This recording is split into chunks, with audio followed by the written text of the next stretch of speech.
Welcome, ladies and gentlemen, to the Oceanic Pro League. I'm, of course, Max Atlas Anderson, joined by the wonderful Chris Papa Smithy Smith. And first, I just want to explain exactly how the OPL is going to work. Over 7 weeks, our top 8 Oceanic teams are going to be facing it off on the Rift. And the top 4 of which will be getting into playoffs, and the bottom 3 will be going down to relegations, where our OCS challengers will be taking them on to get their spots in the OPL in our next season. The games will be best of 1, with each team playing each other twice on either side of the Rift. But without further ado, let's see which games we're going to have for you today. Of course, firstly, it's going to be Legacy taking on the Chiefs. Then we'll have Fornot taking on Legacy. The Chiefs will take on Sudden Fear, and finally we'll finish the night with Sudden Fear against Fornot. And let's firstly speak about our first matchup, because the Chiefs taking on Legacy, 2 gigantic names in the Oceanic scene. These guys have been around forever, and they have a bit of a history with each other. Absolutely. These are 2 absolute titans of the Oceanic scene. We'll start off with Chiefs. Definitely the most historically successful team in Oceanic League of Legends. They started off 2014 with a bang. They won the Autumn Regional. They were looking very confident, but that was actually kind of the end of the success in 2014 for the Chiefs. The rest of the year wasn't so kind for them, as we saw the other crop of talent in Oceania rise. And their opponents today, Legacy, one of the major proponents in the Chiefs' downfalls in 2014. Yeah, actually one of the only teams in the Oceanic region that has a positive record against the Chiefs, 3-5, and against everyone else they were 20-1 in 2014. It's ridiculous. There's a massive discrepancy there. Oh yeah. And those games, those wins especially, those 5 wins, were in the most critical parts of the season. At the winter finals, the 3-2 victory that Legacy was able to pick up actually took them to the wild card, left the Chiefs with nothing there. And then at the actual finals of the year, in the semifinals, it was a 2-1 win for Legacy. So Legacy have had the Chiefs' number, especially at those big events in 2014.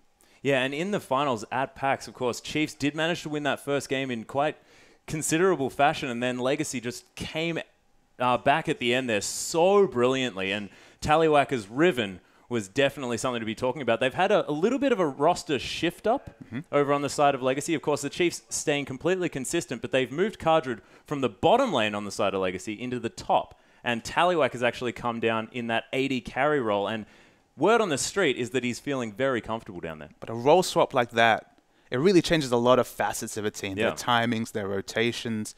There's a lot of question marks. And remember, we haven't seen either of these teams at the top level of play in so long now. It's been a long time since those regional finals. I'd be so excited to see them on the Rift, christening this new OPL season. It's very exciting. Yeah, and we do have a slight vote over on our boards, and of course, very close here for this one, but the Chiefs actually coming out on top despite the winning record here for Legacy. It's one of those situations where they have the history, the members, they haven't changed their roster in so long, the Chiefs here. Even though they started to lose that success after Autumn, they stuck with their roster, they're confident in their personnel. A lot of them are larger than life and really big fan favorites. I think they deserve the positive vote here. I think they deserve the win, especially with that very late role swap coming out from Legacy, but still, anyone could win here today. Yeah, and we'll see whether Cardred can actually do okay there in that top lane as we hop over to Champion Select very shortly. And against Swiper, that guy is arguably the strongest top laner in the Oceanic region. He's such a wonderful player, Swiper, just because he can roll with the meta picks. You know, he can play whatever's in. He's always sourcing information from the LCK, from other regions, trying to work out what he should be playing. But you know, if he gets that chance to bring out that Tryndamere, he's so known for that champion. If he ever gets the chance to bring out, if it ever fits the comp, he'll be the first one putting up his hand saying, man, I want to bring out Tryndamere here. So anything could really come out of the top lane. That's the excitement of a player like that who has his meta picks, but also has some of those pocket picks to make it really exciting. We can see that actually getting demonstrated in the Champion Select here. Swiper's Aurelia is going to be banned away, as well as Lissandra, which he has been picking up there in that top lane as well. Cassid and Anar off the board as well, so arguably 100% top lane bans. And of course there are some flex picks there.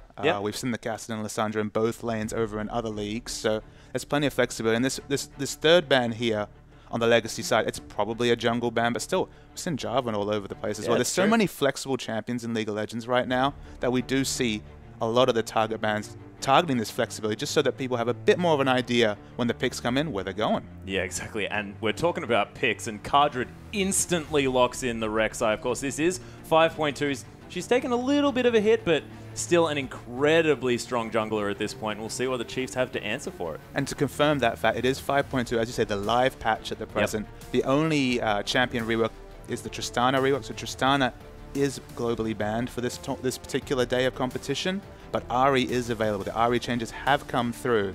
I'd be surprised if we don't see an Ahri in this draft. Yeah, it has actually slipped through the ban phase as well, and I was sort of expecting that one to be snapped up relatively quickly. We are into the 3rd round, and Swiper's locked in that Scion potentially for the top lane, or the jungle there if Spooks wants to pick that one up. Of course, Spooks with a gigantic champion pool. This guy plays all sorts of things. I heard rumors of Karma jungles and things like this. It's just ridiculous. But Sivir being taken as well by Radio first up, and Sivir's seen a lot of success. She's definitely been fantastic as far as the engages are concerned, but do you think that this is counterpickable? I mean, we've seen kind of the Jinx counterpick coming up against Sivir. Caitlyn's also a really strong pick there. There's always options, but Sivir has so much utility that even if the laning phase doesn't go well, and I know what you're referring to here, but even if the laning phase doesn't go well, Sivir has that utility. But the really interesting flavor of counterpicks come up. The latest marksman, the latest AD carry, Kallista's been locked in on Legacy's side. Yeah, and Tallywhack are going to be taking that one into the bottom lane, and I've heard tell that he is one of the Oceanic AD carry players that has picked up Kallista. I'm so glad that we're going to see it here for our game against the Chiefs of all teams. So all on the line and going for arguably a newer AD carry pick. I mean, Kalista is one of those champions whose ceiling is right up there. It's a bit like when Vayne was first released and people were working out what build to go with, or what skills to max. Kalista, I mean, that passive, it just warps League of Legends, because any champion without like a repeat gap closes really struggles to close distance. Obviously, Sion's going to come in fast. He's such a fast person with his ultimate, with that on the hunt as well. Yeah. The engage will be strong there, but once Kalista starts jumping, starts getting those auto attacks off, going to struggle to lock down this Kalista pick. And I find it really intelligent as we look over to the other side of the draft here. The Chiefs, Swiffer and Radio have locked in Lee Sin and Morgana, so they left that mid lane pick open for Swiffer to counter pick that lane if he wants to. Of course, Lee Sin being locked in for Spooks. Spooks, an incredible Lee Sin player, historically has done incredible things on that champion, and Rosie deciding to go with the Morgana. Always does like those casters. Played a lot of mid lane, of course, as well, and Legacy, we'll see what they respond with to this comp and see what they do to actually round out what they have. Hovering a Hecarim, but I don't know whether that's exactly going to get locked in. So the Lulu's already come through here. It could easily be a Lulu middle top. Yeah. The Lulu support's really actually the role that's fallen off the most when it comes to Lulu, because we've seen plenty of Lulu over in the LPL in those protector comps. I wouldn't be surprised to see the Lulu mid come out here. But I guess what's interesting to me is there's no one right now on the Chiefs team that can really get on top of Kalista and explode. There's not the flavor of Zed right here. So I'd be surprised if we didn't see a real engage mid laner coming out here. I mean, maybe not Fizz. Fizz, of course, saw some massive nerfs in this patch, so it probably isn't going to be selected right here. And there's the lock. It's an insta lock. Wastes no time, does Rosie, and locks that one in for Swiffer. So Ahri going to be played in the mid lane here against, well, we'll see what's going to be picked up, because Cardred's now hovering the horse. Rek'Sai in the jungle. Rek'Sai can be seen play in the top lane as well, but it is going to be Choo-Choo's on that Lulu in the mid lane. So anti-assassin, do you reckon that's going to work out here against this Ahri? It's an interesting flavor. I mean, Ahri against Lulu is going to be a lot of wave clear, right? There's going to be a very safe laning phase. That's why you see Lulu pick so much right now, is that even against the LeBlancs of the world, such a safe laning phase coming out for Lulu. This Ahri change has made us such a handful, though. The change on the Q, the movement speed. It's interesting that an offensive ability gives us so much defensive potential. Yeah. Because at any point, you can throw out that ability, dodge a skill shot with the massive burst in movement speed, and really be so maneuverable pre-6 that, and we all know that once you hit 6, the jungler looks at mid lanes like, nah, mate, maybe not. Maybe not with the ganks mid. So maneuverable. That's why we've seen a huge rise in her win rate in solo queue as well. She's very powerful. This is the first time we're going to see her out on 5.2, which is super exciting. But I mean, it's just super interesting for me all across the board here, because of course we haven't even talked about the Hecarim top. Yeah, From what I understand, very much an Oceanic flavor pick in solo queue now, coming out in competitive. Yeah, and we'll see what Cardred can do. Of course, we haven't seen Cardred in the top lane almost ever, especially not in competitive play here. So we'll see what Cardred does do with the horse up there in the top side of the map. But if there is an Oceanic flavor, and we're looking at Keen here, who did of course head over to join the ranks of Curse Academy, now Gravity, that he busted out that Hecarim in the mid lane. Of course, it's just an Oceanic thing to just use the horse in interesting ways. And one of the reasons why we've seen it jump up a little bit is the changes, I believe, in 5.1, where they increased the healing cap on monsters and minions, and made lane Hecarim really immovable. You know, whenever that W cooldown is up. You can heal so much in lane. The lane sustain is so incredible that it's actually very viable in a solo lane. And Hecarim scales so well with items that he can't get in the jungle. You can't realistically rush a Trinity Force Hecarim in the jungle because you're too squishy. You blow up in a team fight. You don't perform that role. But in the top lane, if you can really get going in the top lane, specifically in a 1v1 matchup, maybe you want to avoid the lane swap just because you're such a fiercely melee champion. But if you can get that farm going, maybe even in the later game when the laning phase ends and you start to pick up that farm, have that teleport available, Hecarim scales so well with items. That's why we start to see him coming up more and more. Yeah, and there's also the threat of incredible high damage Hecarim home guard teleport ganks as well. Uses that teleport to great effect as Hecarim, and we'll see whether we see an incredibly speedy horse launching into the back of a fight. I guess the most exciting thing about this matchup, there's so many excitements across the board, we probably said that word too much already, is the fact that we had that role swap. We've got Taliawak R&D, we've got Kardrid on top lane, and both of them picking up something new. It's not the old meta here whatsoever. It's Kallisto starting to see that play in the LCS, starting to see that play across the world, but still largely untested. You know, her cap, her timings, you know, whether she's a late game champion or fiercely mid game champion, none of that's really decided yet. Everyone knows that she has strengths and they're trying to test the limits there. And Hecarim top much the same. So seeing all that potential from these roster swaps here, I feel like we'll have a better idea of what Legacy is all about by the end of this game. Yeah, and I want to have a look at the bottom lane just quickly here because Radier has locked in the Sivir. Haven't seen him on that champion all that much recently, but if we go back to the autumn round of 8, he played almost 90% Sivir in that tournament. They were picking it all the time. Of course, she was quite strong back then. I think it was just after she went through a little bit of a rework, and he's going to feel very comfortable down here, but we'll see whether he's going to be able to fall back into that comfort that he showed in autumn. He basically, Sivir really here, Radier really needs his mates to get on top of Kallisto right here and get her out of a fight because they're going to really struggle after the first gap closes are used to get on top of that champion. If she's free hitting at the back, you know, whether it's the Hurricane build, whether it's the Blade the Ruin King build, those are the kind of the two flavors of Kallisto we've been seeing. If she's free hitting at the back, they're going to find it so hard after the initial gap close to be able to get on top of her. So I really need to use that on the hunt smartly or they're going to struggle here. But the Ahri, I mean, we know how strong this Ahri is on this patch. Yeah. That's their best chance. That's the thing. But is it going to be too hard for Swiffer to hit all those skill shots on this tricksy Kallisto launching herself all around this one? Or is that just discounting Swiffer's incredible skill on this champion? I mean, Swiffer is an Ahri main from a long time ago. When he entered the scene, he was an Ahri main. That was years ago. He's still a wonderful Ahri player. With the buffs, you know he wants to break it out, and we're going to see him on the Rift very soon. Yeah, let's hop onto the Rift now, ladies and gentlemen, with Legacy taking on the Chiefs. This time, Legacy are going to be on our blue side and the Chiefs on the red, and we'll see exactly how our first match of the OPL is going to pan out. All right, so we're looking down the items here. Expect a pretty defensive fan right here. Of course, this is the first game of the OPL, the first game of this new league system for Oceania. So I expect kind of a defensive start, just the wards down, just a bit of feeling out process. We might even see a longer laning phase than we've seen in competitive recently, just because both these teams kind of want to feel each other out. And then by the end game, we're going to see some crazy team fights. I think we'll definitely be seeing some crazy team fights. Of course, the Chiefs renowned for such incredible team fighting synergy, often leaving Radier on his own. Rosie loves to get up amongst it. And now he's on Morgana as well, so getting those soul shackles out is going to require him to be right in there. We'll see whether they do that. Of course, Radier, fantastic self-sufficient AD carry. And the Sivir, of course, affords that, even though she doesn't have a gap closer. She has the spell shield, has a fairly safe laning phase right here. And you look down the Chiefs lineup right here, it's the mid-game where they're really going to shine. They have so much pick potential, so much skirmish potential. There's hardly a 2v2 across the lanes that you don't expect to see the Chiefs winning out on. So I expect to see Spooks really aggressive, really active in the mid-game right there, taking advantage of the charm, taking advantage of all the CC that Sion provides. In the bot lane, we have the Dark Binding coming out from Rosie. They have a lot of tools to assist a gank, but in the sheer late game, once this Hecarim and Rek'Sai get really, really big, that's where the Chiefs comp starts to fall away. So I want to see the Chiefs focus on the mid game, focus on that early time, and focus on picking up those dragons, because if they don't, if we see the neutrals coming through for Legacy in the early to mid game, they're going to struggle in the late game, the Chiefs.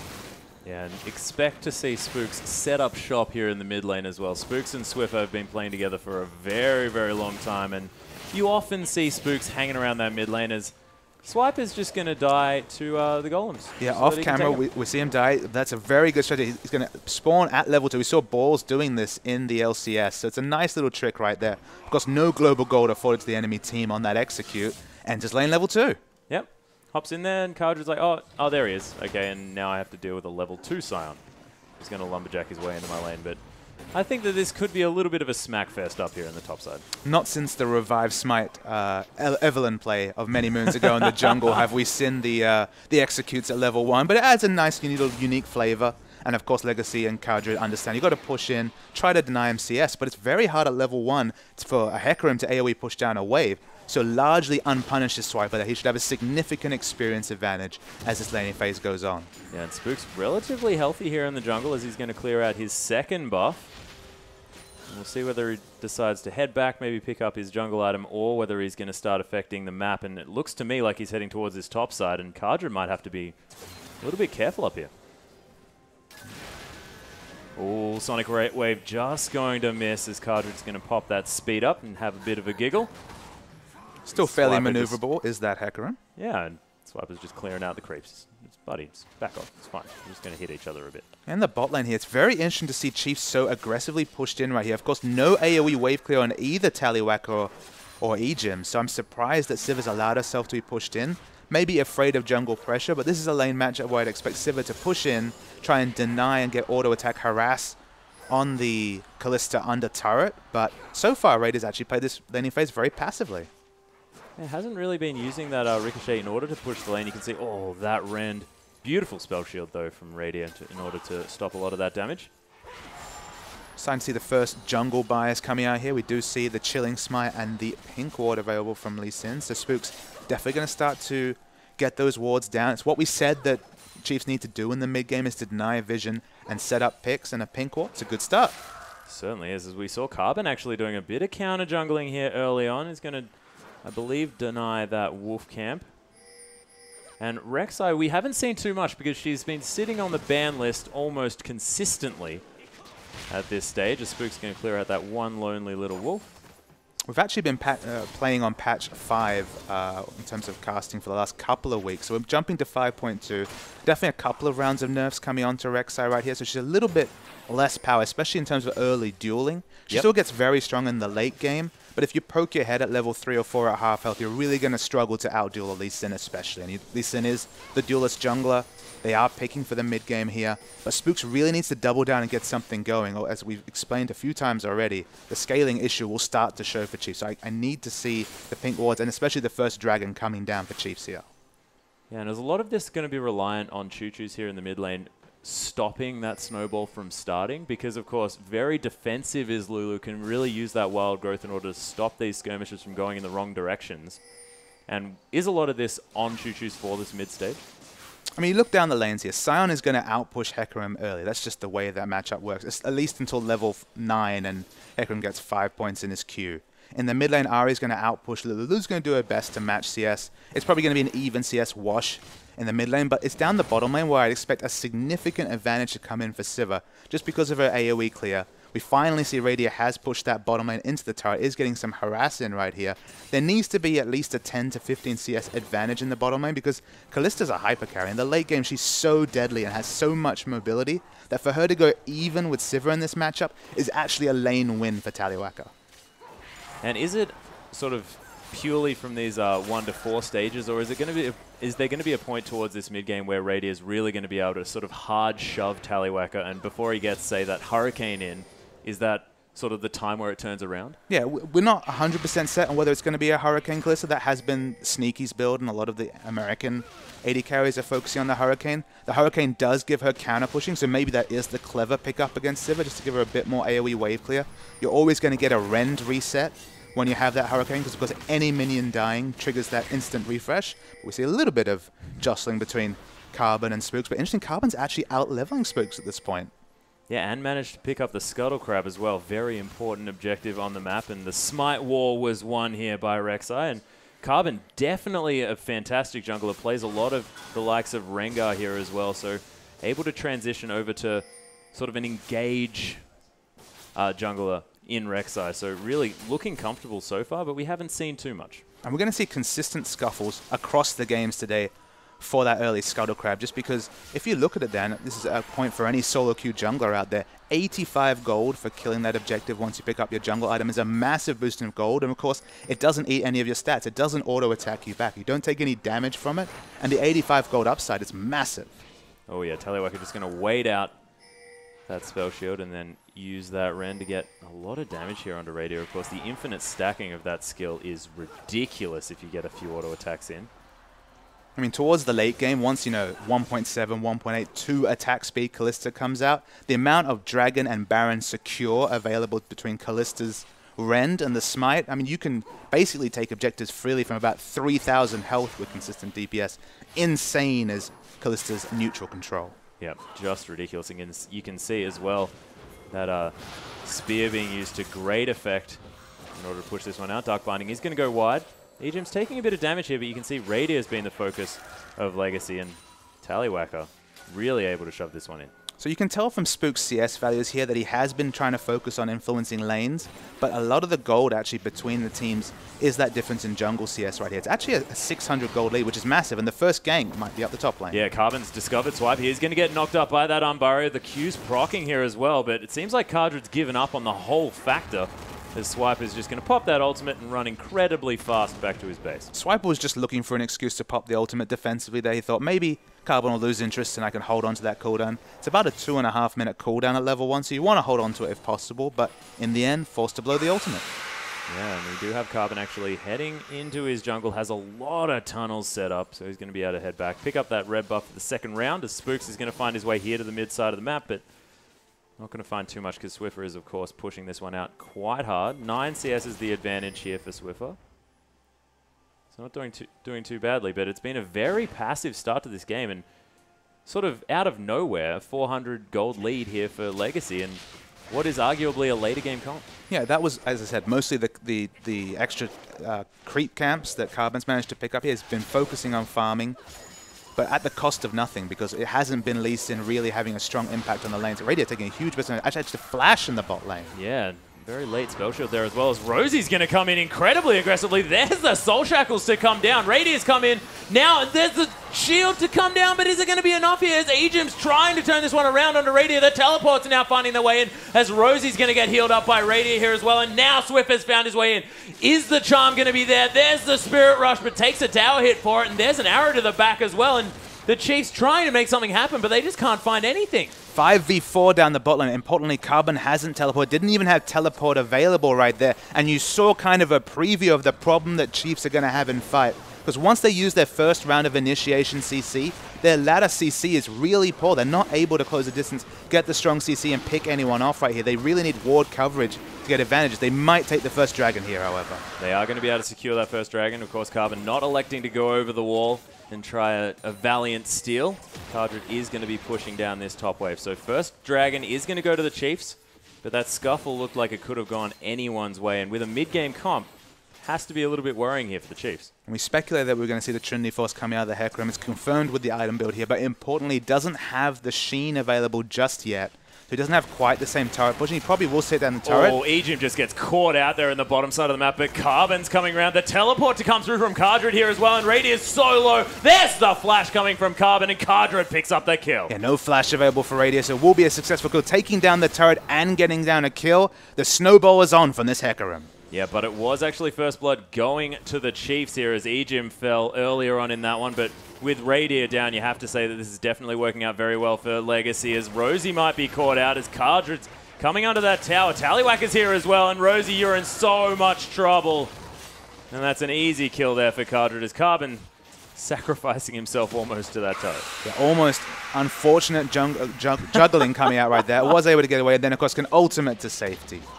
Yeah, it just goes straight past Spooks, who can do nothing about it there as well. And Legacy looking fantastic so far in this game. And we talked about how they had kind of lane matchup advantages, Scion versus Hecarim we focused on specifically here.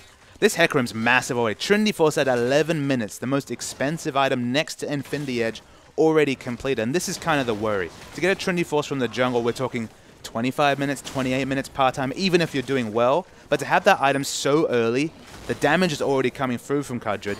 once he can supplement that with a bit of tankiness, this Hecarim is going to be almost immovable in fights. Yeah, we can see Swiffer's actually taking a lot of damage there in the mid lane as well. He's going to have to go back and grab some health and, of course, mana, as Swiper's going to feel like he's done some work there on the top side, doing some damage to that tower. And 3,000 gold is what it's been stretched out to from that last scuffle on the side of Legacy, and they're doing well here on the early stages, but Chiefs, they don't look like they've pulled the trigger necessarily yet. The Infinity Edge yet to come out from Radiant here as well. We'll see whether they can turn this one around. Most of the gold is focused on the top lane here. Of course, at 2-0, you do expect this Hecarim with 100% of the kills of his team to be about 1,200 gold ahead of his opponent. But significantly, it's the secondary matchup here, the jungle matchup, Carbon versus Spooks.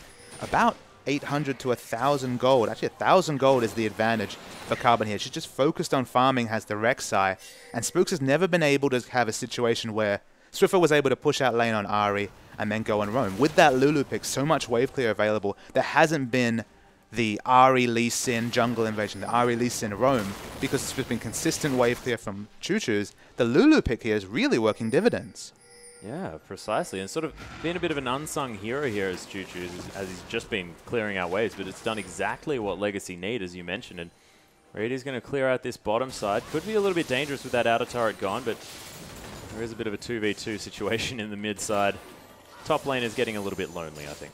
I mean, relieving pressure off the whole map is the Lulu pick right here, just because sitting in lane, farming up, instant wave clear, basically coming out of that AP Lulu. No space for the skirmish pick-based team to actually get those picks, even to get a vision advantage, because you usually need the two members to sweep brushes, deny vision, and put down new wards yourself. No ability whatsoever to get down deep vision. It is going to be 2 wards are available on the Lee Sin right now. It's probably going to be a Sightstone Lee Sin eventually, but there's no aggressive wards coming down. There's just no tools for Chiefs right now to get a pick, to transfer that into an objective. And that just allows Legacy to scale up, get stronger, and they're going to get there. Yeah, Rosie's actually popped the Soul Shackles here as well. Carbon's got Wild Growth. He's huge in the backside, but Choo-Choo's going down very, very low. Rosie picks up that kill. Tallywhack has found his way in, gets stunned up by Swiper here, and look at that Orb of Deception damage as Tallywhacker ults to try and get them back in, but it is going to be Swiffer picking up that kill. He's very low. Cardred gets charmed. The Foxfire here as well. Nice kickback into the tower, and the Chiefs have turned it back on. The kick was wonderful there from Spooks. It actually got them the slight advantage right there. The team fighting was a bit scattered from both teams, so 3 for 2. You'll take that from the Chiefs, but still a 2,000 gold lead for Legacy, even after that trade.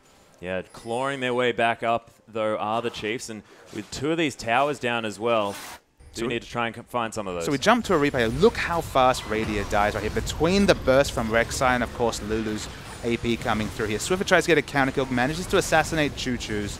So the mid lane is fallen right here, but so split are Chiefs right here. The Legacy are fighting together, and Chiefs are super, super split. So for them to actually come out ahead here, it's just Cardra going a little bit too aggressive at the end right there. The kick was really smart. It was nice play right there. It's very slight advantage in that one skirmish, but this should have been a set of skirmishes in the first 15 minutes, snowballing a lead for the Chiefs. 1 dragon to show for the team comp they've picked, and to be behind in gold is a really big problem for the Chiefs.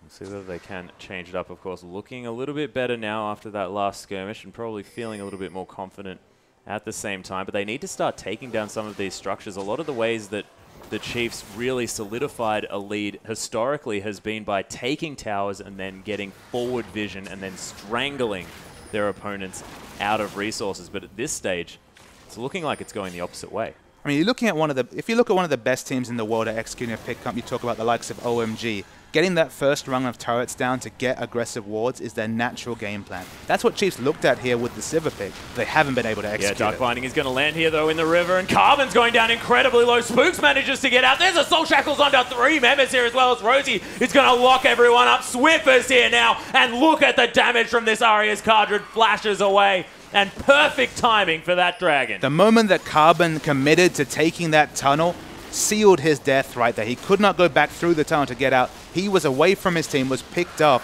and finally that pick was almost gift-wrapped for the Chiefs right there. They got the pick, they pick up the second dragon. They're almost ahead in gold right here. It's very close. We're going to see the replay here. Once he takes that tunnel, he's so split from the rest of his team. Both Tallywhacker and Ejim have to disengage right there, so he's picked instantly right here. And it's so much easier to team fight when that huge Rek'Sai in the front lane is down. They pick up 2 other exit kills right there. Fortuitously, dragon spawns just at that point, and now the first 2 dragons are for the Chiefs. Yeah, And Cardred is running really fast in the top side of the map here as well. Going to get away from that Dark Binding, but the Chiefs looking brilliant. And as you mentioned, I mean, these Dragons aren't going to be showing up on the gold score. So definitely giving Chiefs an edge, and it's all tied up. It's one of those situations where the first Dragon, the 6% AD and AP, of course that benefits you all throughout the game. It multiplies your stats and makes you stronger at all points. The second Dragon, not as critical, but it of course gives you the timer and positioning for the third Dragon, that big movement speed increase. You can see how much someone like Cardred's going to be looking for the 5% MS. Of course, double scaling on movement speed is that Hecarim. And this is what we said. The win condition for Chiefs was to take down those neutrals in the mid-game. So, of course, they've succeeded with that. They've got those 2 neutrals. They've even managed to supplement that with some picks through that last team fight. So they're finally getting closer to the par time for 17 minutes, but they're definitely not ahead. And we know where this Legacy comp is going. We know what the late game looks like coming out from Legacy. And Taliwaka, it was the Blade of the Ruin King. He was actually sitting on Vampiric Scepter and 2 daggers, which, of course, is Sneaky's build that he does transition to an early Hurricane, but the complete item comes through. Yeah, Swiper actually ulting in very deep here. Does get Howling Gale, but he's taking no damage. Of course, that Frozen Heart has come through. Legacy are now on the run as their tower's going to fall down. Ejim with a nice disengage Monsoon, and Chiefs going to have to get out. And they get their first turret here, but it's only 1 turret with a Civicom. Even with all the mobility available from On the Hunt, they haven't been able to rotate and pick up the 3 turrets. 3 turrets before 25 minutes, getting those aggressive wards in. That's what Chiefs are looking to do. But that's a start. The mid turret affords you the most vision. If you can ever take down a mid turret and exchange that for a top or bottom, you open up so much extra vision in terms of the creeps breaking in. You have extra entrances to go in and get those aggressive wards down. They'll feel great picking that up, but they need to not let it go. They need to get rotations going and get the structures in top and bot before the mid-game ends. You can see here, Radio has definitely taken your message. He's going to be trying to take down this bottom lane outer turret here as well. So they are going to be able to secure that one. And it looks like the answer is going to be a hard push here in the mid lane. They do manage to get the outer turret, but can they disengage? Is that Orb of Deception doing so much damage? The flash into the Resonating Strike, and Spooks manages to take down Taliwaka. He's trying to get out now as well. There's a stun onto Choo Choo's Wild Growth himself, but it's not enough. That is a double kill already.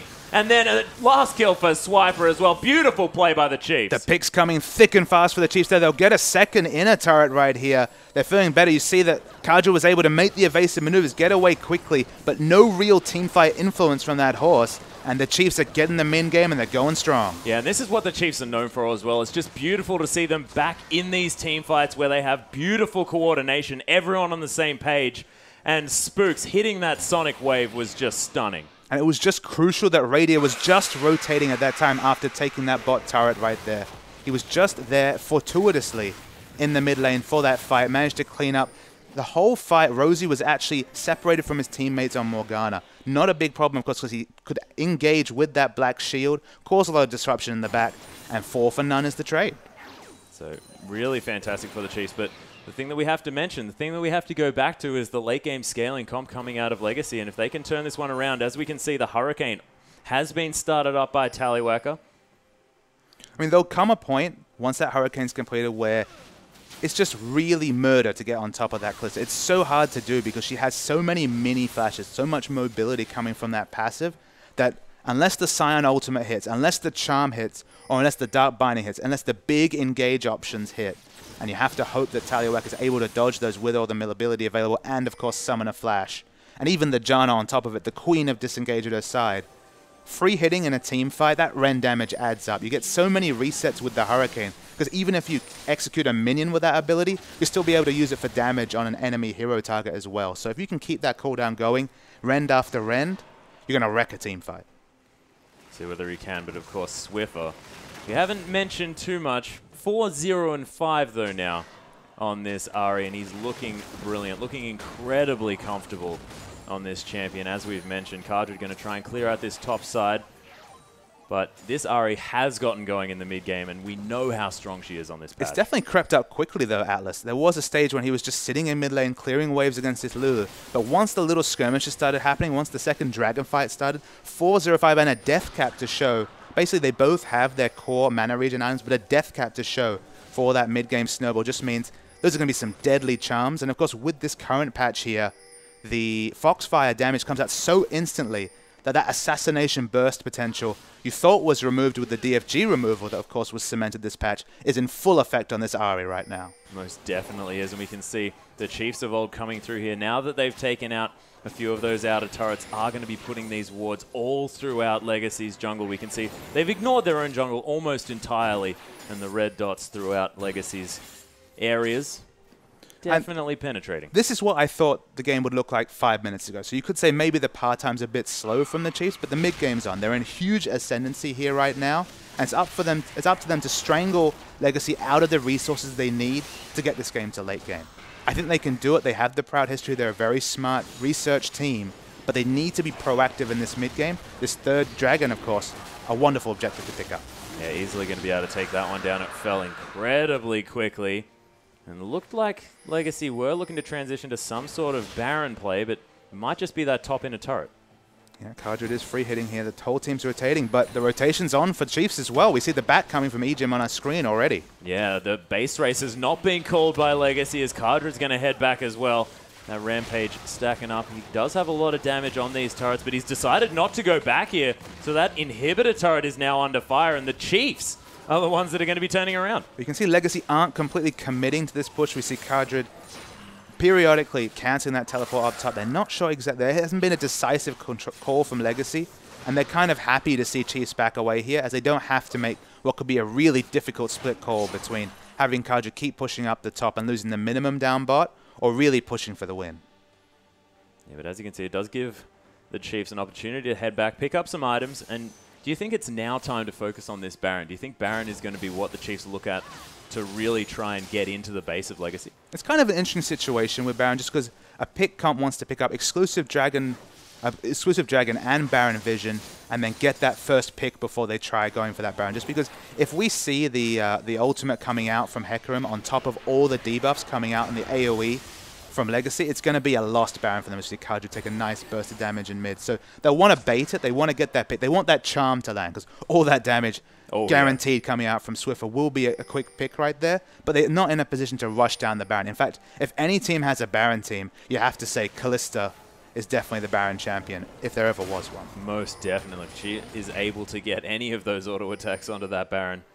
There is almost no chance that the Chiefs will be able to steal that one away, but in control of the map at this stage. On the Hunt's actually being popped here as Swipe is going to try and ult in and get the stun. Tallywhack is going to get caught up as we check out Kardred, and he's trying to dodge out of the way. The base gate's doing a lot of work here as well in order to keep him safe, but the Boomerang's going to find its mark. The Chiefs, they've broken in. Swiffer's going to flash forward, actually, as Carbon's going to get the knock-up. Swiffer's tanking this one out, lands the charm here nicely, but Kardred gets Wild Growth. He's going to be able to pick up that kill, and he's coming straight in here on this gigantic horse, actually flashing out of his own base, interestingly enough. But work has been done here by Chiefs. We look down the Chiefs lineup, only 2 ranged auto attackers to assist Swiffer right here, so they can't take down the inhibitor, but it's a big pickup taking that inhibitor turret right there.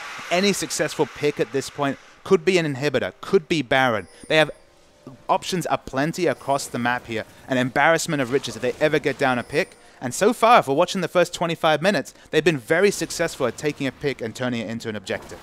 Certainly have. Legacy looking to make a move now that Swiffer has been taken off the board. Rosie's hanging around trying to be a ward, as it seems. Just going to watch the Raptors fall down, and Carbon's going to head back. Swiper on defensive duties as well. So Legacy not really making any decisive moves around this map, and that's something that you did mention earlier on, is the fact that they haven't really been the team that we're used to seeing that are so confident in themselves and their calls. Well, we saw that first 10 minutes. We actually praised them for staying even in the lanes that should have potentially have snowballed thanks to Spook's early game pressure. Spooks was a bit off the board in terms of early pressure, but Legacy didn't pay for it. In fact, we saw the big snowball purchase, that very early Trinity Force coming out from Kardred. I thought that was going to be a really big factor in the mid game, but everybody else has been dying in these fights. We've seen so many 4-for-0, 4-for-1 trades. Kardred able to get away, is tanky, does do damage, but the rest of his team is falling around him, and that's kind of been the issue here, is that the picks have worked, and the snowboard Hecarim at this point in the game hasn't really amounted to much. No, it hasn't really worked out, and he still has a massive percentage of the team's kills. Unable to really do much with it. You can see as well, I mean, Choo-Choo's, we did give him some credit in the early game for how he played out this Lulu, but 0, 2, and 4 not quite having the game that he wants.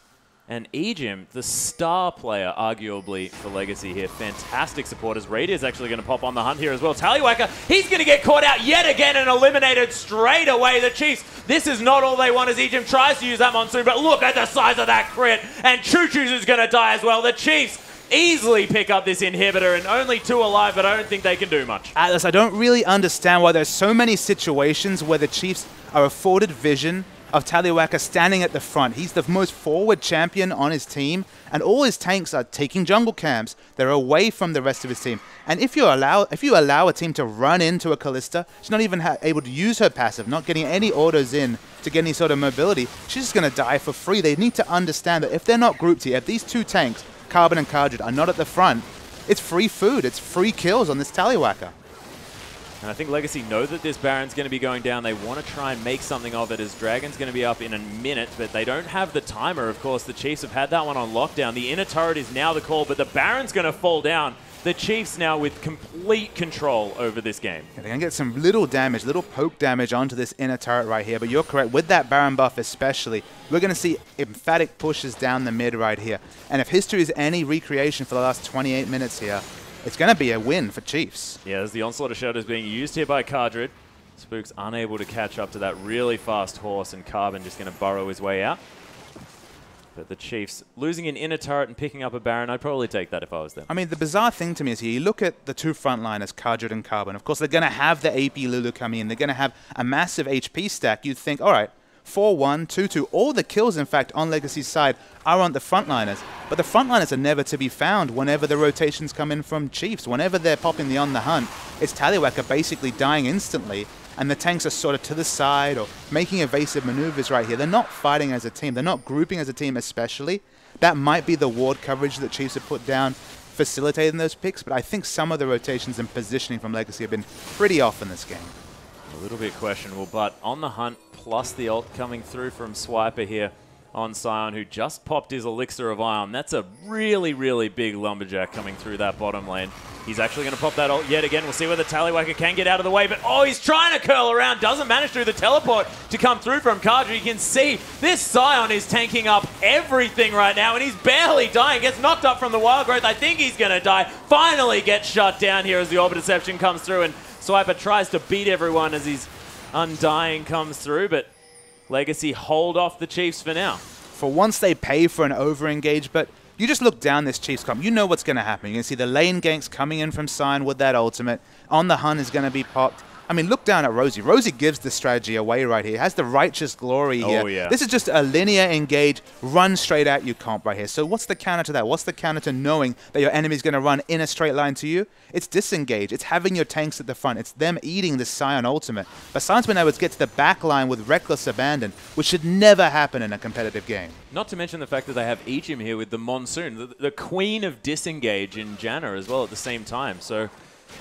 see whether they can turn it around. Of course, it's not too late here for Legacy, but with an inhibitor down, the Chiefs definitely have the control, and with so much vision as well, forward vision on this map.